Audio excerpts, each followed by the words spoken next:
নমস্কার বন্ধুরা, সবাই কেমন আছেন? আশা করি সবাই ভালো আছেন, আমিও ভালো আছি। তো অনেকে আছেন সাতোশি অ্যাপ কিন্তু আপডেট দিতে পারেন না। তো আমি আজকে ভিডিওতে দেখাবো যেভাবে সাতোশি অ্যাপ আপডেট দিতে হয়। তো ভিডিওটা ভালো করে দেখবেন, তাহলে বুঝতে পারবেন, স্কিপ করবেন না। বিশেষ করে যারা সাতোশি অ্যাপে কাজ করেন তাদেরকে কিন্তু এটা দেখাই লাগবে। তো বন্ধুরা, আমি কিন্তু দেখেন এক জায়গায় মার্ক করে রাখছি, ডান সাইডে ওপরে টার্গেট করেন, তাহলে দেখে বুঝতে পারবেন। তো ওটাই ক্লিক দেবেন সর্বপ্রথমে। তো আমি কিন্তু এখন ওটাই ক্লিক দিব।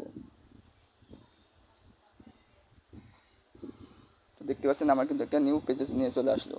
তো তারপরে এই যে ডাউনলোড এপিকে, অ্যান্ড্রয়েড এপিকে, এই যে এটাই এটাই ক্লিক দেবেন। ক্লিক দিলাম।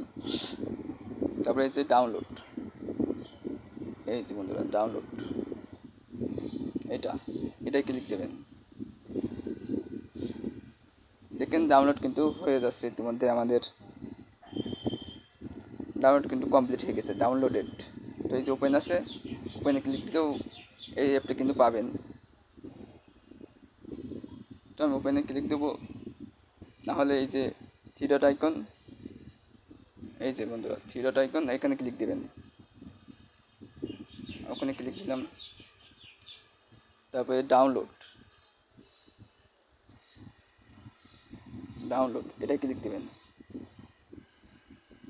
ক্লিক দেওয়ার পরে এই যে বন্ধুরা সাতোশি অ্যাপটা কিন্তু এখানে শো করছে।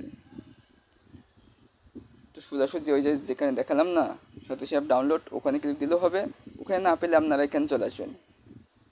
তো এই যে সাতোশি অ্যাপ, এটা ক্লিক দেবেন। এই যে আপডেট, তো আপডেটে ক্লিক দেবেন।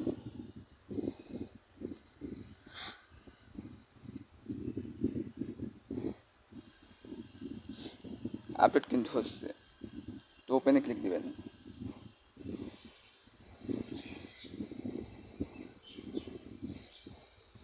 দেখতে পাচ্ছেন বন্ধুরা, আমাদের কিন্তু এই উপরের দিকে, আগে কিন্তু এই উপরের দিকে কিন্তু কিছুটা শো করছিল আপডেট এই জায়গায়, এখন কিন্তু শো করছে না। তো অলরেডি কিন্তু আমাদের এই অ্যাপটা আপডেট দেওয়া হয়ে গেছে, সেজন্য এখন আর শো করছে না। তো বন্ধুরা, আশা করি আপনারা খুব ভালো রকম বুঝতে পারছেন ভিডিওটা।